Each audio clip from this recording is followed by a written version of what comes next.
Bonjour à tous et bienvenue dans ce deuxième numéro de l'histoire revisitée. Aujourd'hui, on va s'intéresser à une des familles les plus célèbres dans le monde entier, une famille qui défraie la chronique de manière régulière. C'est un nom qu'on voit souvent sur les réseaux sociaux, c'est la famille Rockefeller. Et aujourd'hui, je vais vous conter leur histoire, leurs secrets et leur embrouille générique. Il y a des familles qui marquent l'histoire. Et puis, il y a les Rockefeller. Une dynastie si puissante qu'on a l'impression qu'elle a pu réécrire les règles du jeu juste pour elle. Une famille qui a littéralement sculpté l'Amérique moderne, de ses plus grandes universités à sa politique étrangère. C'est l'histoire que tout le monde connaît. Mais derrière cette façade brillante de philanthropie se cache une histoire beaucoup plus sombre, faite de scandales et de secrets de famille jalousement gardés. Et tout ça ne commence pas avec la fortune, mais avec une humiliation. En 1849, le père de celui qui allait devenir l'homme le plus riche du monde est mêlé à un scandale sexuel, paye sa caution et disparaît, abandonnant femme et enfants. Cet événement va forger le caractère du jeune John D. Rockefeller et pose les fondations d'un empire bâti autant sur le génie que sur la controverse. Les origines troublent l'héritage d'un escroc. L'histoire de la dynastie la plus puissante d'Amérique ne commence pas dans un palais, mais dans l'ombre d'un homme qui fuit. William Avery Rockefeller, surnommé Big Hill, était tout sauf un père modèle. C'était un bonimenteur, un vendeur itinérant d'élixirs miracles qui se faisait passer pour un docteur botaniste. Sa vie n'était qu'un enchevêtrement de mensonges et de double vie. Big Hill était un escroc de profession. Il prêtait de l'argent aux fermiers à des taux d'usurier, attendant simplement qu'ils fassent faillite pour saisir leurs terres sans aucun état d'âme. Mais son plus grand talent, c'était de s'évanouir dans la nature. Il quittait régulièrement sa femme, Elisa, et leurs 6 enfants pendant des mois, voire des années, pour mener une seconde vie sous un faux nom. Il a même eu 2 enfants avec sa gouvernante, Nancy Brown, alors qu'elle vivait sous le même toit que sa famille officielle.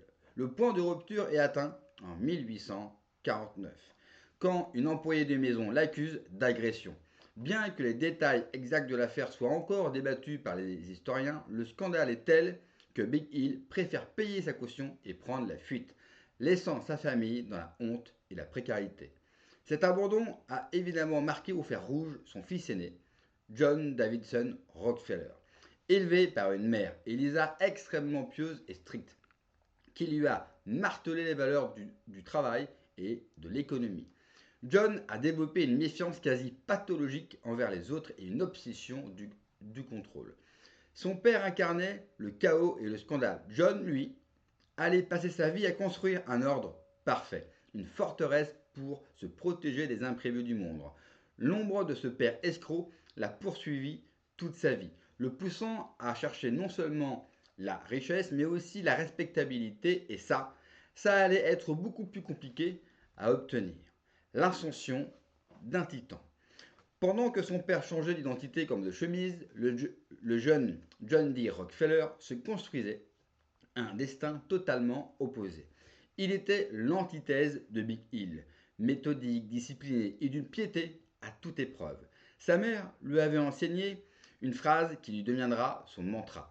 Gagne tout ce que tu peux, économise tout ce que tu peux, donne tout ce que tu peux. Et il l'appliquait à la lettre. À 7 ans, il vendait déjà des dindons qu'il élevait lui-même et tenait un petit carnet, son fameux Ledger A, où il notait chaque centime gagné et dépensé. Obligé d'arrêter ses études, il trouvera à 16 ans un poste d'aide comptable à Cleveland.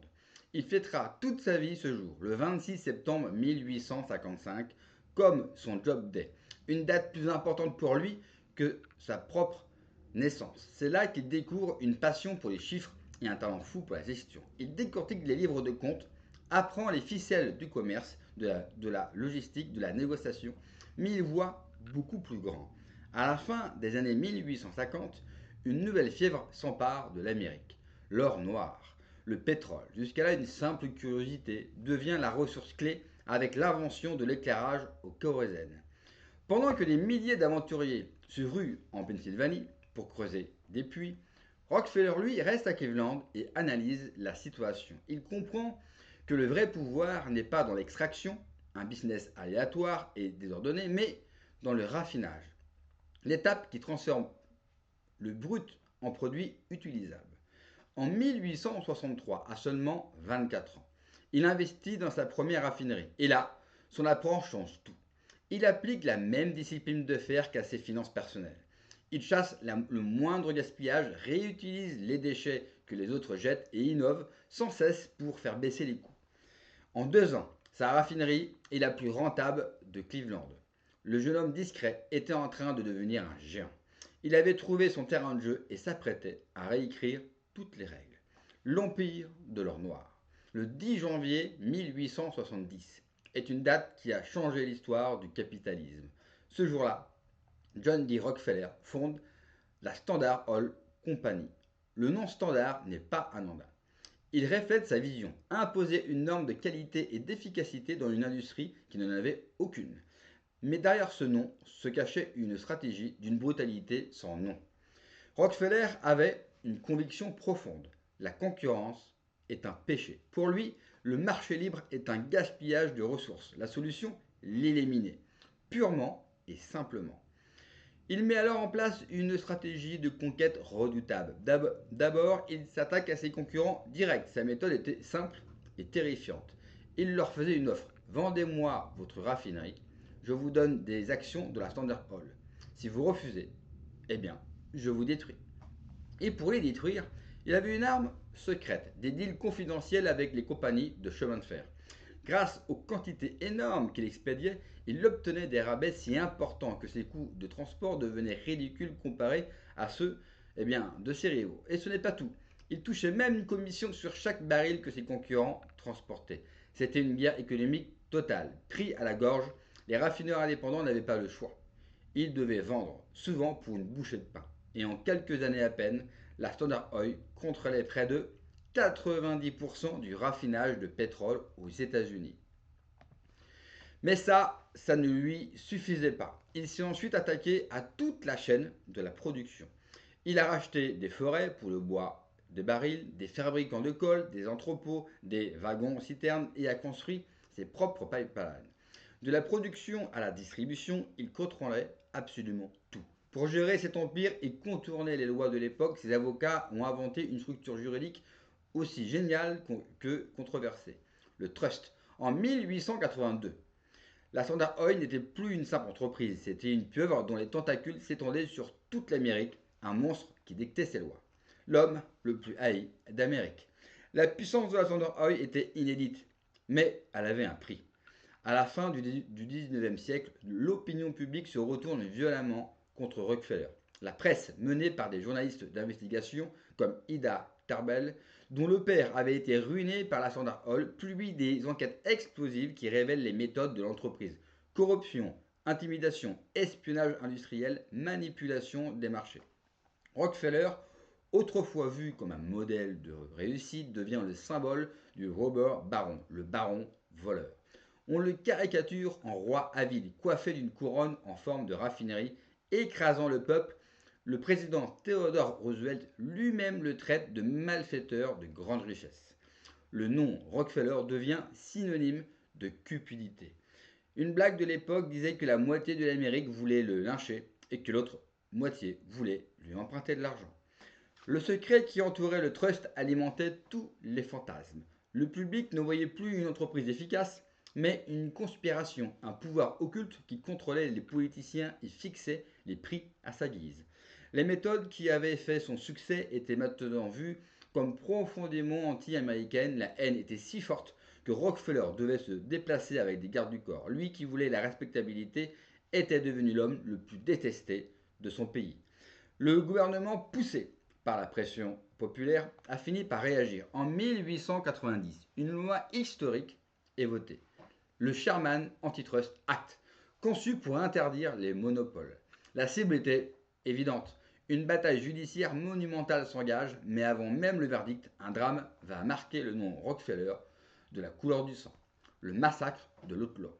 En 1913, dans les mines de charbon du Colorado, la colère gronde. Les conditions de travail sont inhumaines, Les salaires de misère, les mineurs dépendent entièrement des compagnies minières pour se loger et se nourrir, notamment de la Colorado Fuel and Iron Company, propriété, bien sûr, de la famille Rockefeller. Les mineurs se mettent en grève réclamant des salaires décents et la fin de ce système d'asservissement.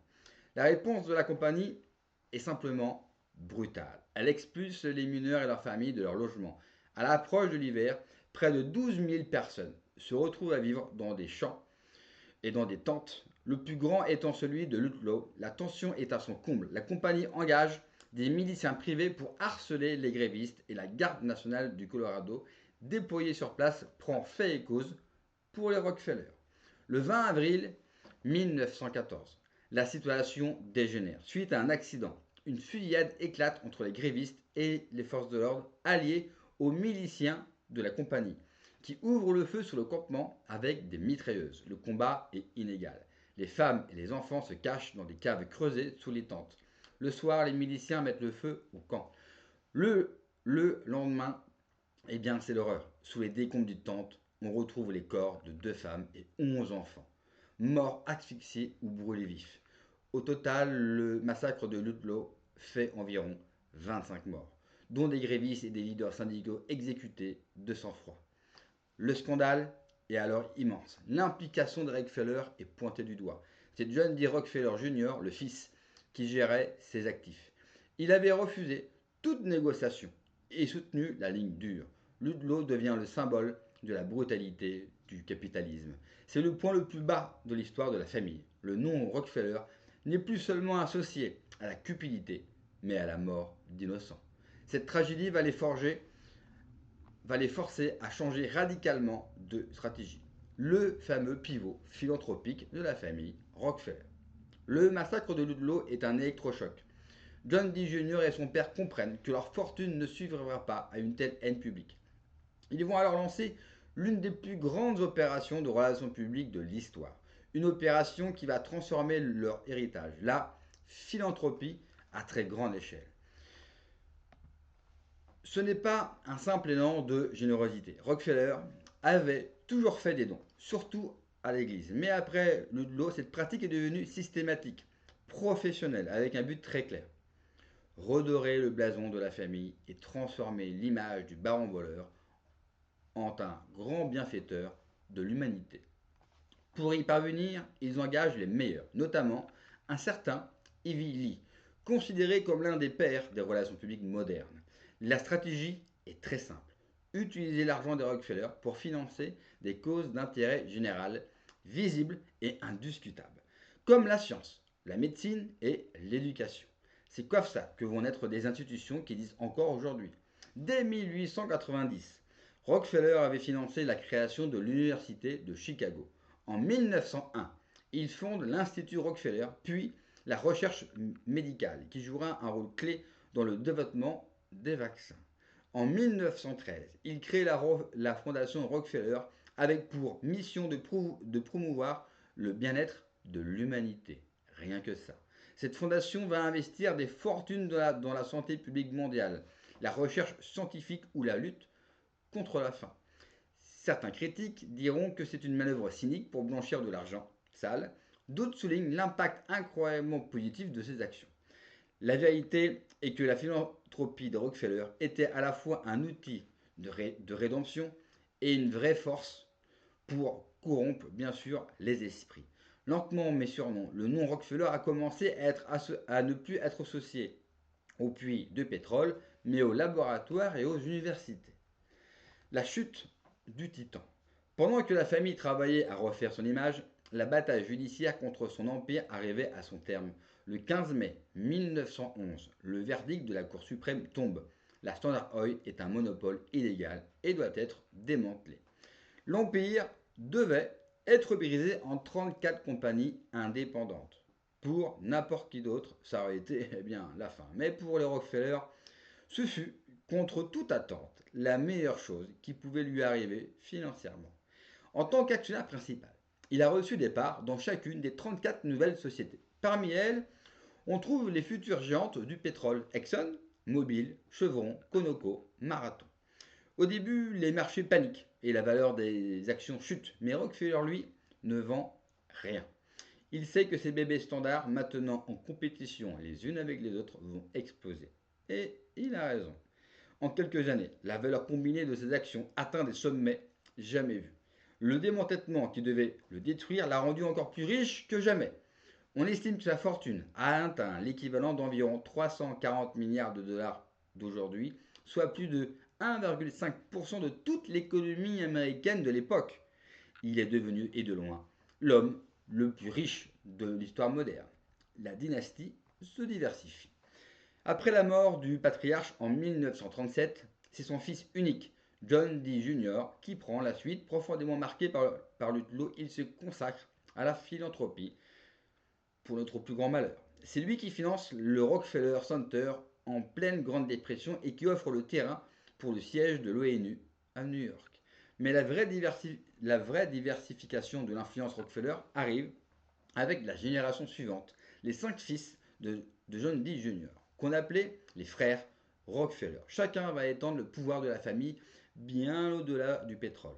Nelson, le plus connu, se lance en politique. Il devient gouverneur de New York et même vice-président des États-Unis. David, le plus jeune, prend la tête de la Chase Manhattan Bank et en fait une institution financière mondiale. C'est le gardien de l'empire financier, une figure incontournable de la diplomatie mondiale non officielle. Lawrence devient un pionnier du capital risque et un écologiste avant l'heure, achetant des terres pour créer des parcs nationaux. John D. III se consacre à la philanthropie internationale tandis que Winthrop devient gouverneur de l'Arkansas et travaille à moderniser cet État.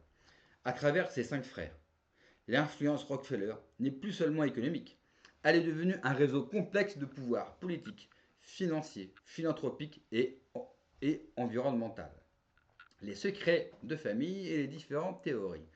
Une famille aussi puissante, cultivant un tel secret, ne pouvait qu'engendrer, bien sûr, une légende plutôt noire, mêlant drame réel et théorie. Derrière cette façade unie, les tragédies n'ont pas manqué, la plus sombre étant la disparition de Michael Rockefeller, fils de Nelson en 1961. Parti en Nouvelle-Guinée pour collectionner de l'art tribal, son catamaran chavire. La version officielle affirme qu'il s'est noyé en tentant de rejoindre la côte. Mais une autre vérité bien plus macabre a toujours persisté. Celle qu'il aurait bien atteint le rivage pour y être capturé, tué et même mangé par une tribu locale dans un acte de vengeance rituelle. Ce mystère jamais élucidé est le symbole des zones d'ombre de la famille. Mais au-delà des drames, c'est l'influence politique et financière colossale de Rockefeller qui a forgé leur réputation de gouvernement de l'ombre. David Rockefeller, le banquier international, est la figure centrale de toutes ces accusations. Il a été l'un des piliers des clubs ultra sélectifs et secrets comme le groupe Bilderberg, la commission trilatérale et le Concile One Foreign Relations. Ces cénacles où se réunissent l'élite mondiale de la politique, de la finance et de l'industrie, loin des médias, de tout contrôle démocratique, sont vus par beaucoup comme le véritable lieu où se décident les grandes orientations du monde.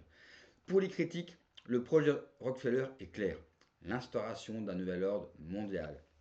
Il s'agit d'un plan visant à dissoudre les souverainetés nationales au profit d'un gouvernement mondial unique, contrôlé par une élite non élue. David Rockefeller lui-même a mis de l'huile sur le feu dans ses mémoires. Il écrit « Certains croient que nous faisons partie d'une cabale secrète, travaillant contre les meilleurs intérêts des États-Unis, caractérisant ma famille et moi comme des internationalistes et conspirant avec d'autres autour du monde pour construire une structure politique et économique mondiale plus intégrée. Un seul monde. Si vous voulez, si c'est l'accusation, alors je plaide coupable et j'en suis fier. Les accusations sont précises. On affirme que la famille a joué un rôle clé dans la création de la Réserve fédérale américaine en 1913, la transformant en un cartel bancaire privé capable de contrôler la monnaie. On soutient que leurs fondations philanthropiques ne sont pas des œuvres de charité, mais des instruments de contrôle social capables d'orienter la recherche médicale mondiale, la politique agricole des pays en développant les programmes éducatifs pour servir leur propre intérêt. Ainsi mué en le secret cultivé par le patriarche pour se protéger s'est ainsi mué en une accusation permanente contre ses descendants. celle d'une conspiration mondiale bien réelle. L'héritage d'aujourd'hui.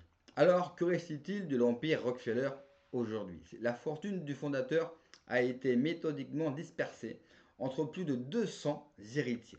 On estime la fortune totale de la famille aux alentours des 10 milliards de dollars. C'est énorme, mais ça ne les place plus au sommet des plus riches du monde. Leur pouvoir économique direct s'est dilué, mais leur influence est toujours là. Plus subtile, plus institutionnelle, le Rockefeller Brothers Fund et la fondation Rockefeller sont toujours des géants de la philanthropie, finançant des projets sur l'environnement, la santé ou les inégalités. Ironie de l'histoire, le Fonds familial a même annoncé il y a quelques années qu'il se désinvestissait totalement des énergies fossiles, tournant le dos à l'industrie qui leur a fait leur fortune. L'héritage Rockefeller est partout, dans les murs de l'université de Chicago, dans les recherches de l'université Rockefeller, au siège de l'ONU et dans les innombrables projets financés par leur fondation depuis plus d'un siècle. L'histoire de Rockefeller, c'est un peu l'histoire du capitalisme américain lui-même, avec son génie, ses excès et surtout ses contradictions. On part d'un père escroc pour arriver à un fils qui devient l'homme le plus riche de l'histoire. D'un monopole impitoyable à une philanthropie qui a changé le monde. D'un nom haï à un symbole de corruption. La dynastie Rockefeller incarne cette tension permanente entre la construction d'un empire et leur fameuse quête de rédemption, entre le profit à tout prix et la volonté de laisser une trace positive. Et leur histoire nous laisse avec une question. Une fortune bâtie, dont la controverse peut-elle être rachetée par leurs bonnes œuvres qu'elle finance? L'héritage d'un baron voleur peut-il vraiment devenir celui d'un grand bienfaiteur? La saga Rockefeller, avec tous ses secrets et ses scandales, laisse toutes ces questions ouvertes. L'histoire de ces grandes dynasties qui ont façonné notre monde est franchement fascinante, même si ils ont fait plus de mal qu'autre chose. Et j'aimerais clôturer cette vidéo par une phrase de Charles Gave: ces gens-là ont gagné beaucoup trop d'argent pour notre bien. N'oubliez jamais que l'éducation sexuelle qu'on apprend à nos enfants aujourd'hui de plus en plus tôt a été d'origine financée par les Rockefeller. L'écologie et le délire environnemental que nous connaissons aujourd'hui a été depuis plus d'un siècle déjà financé également par les Rockefeller.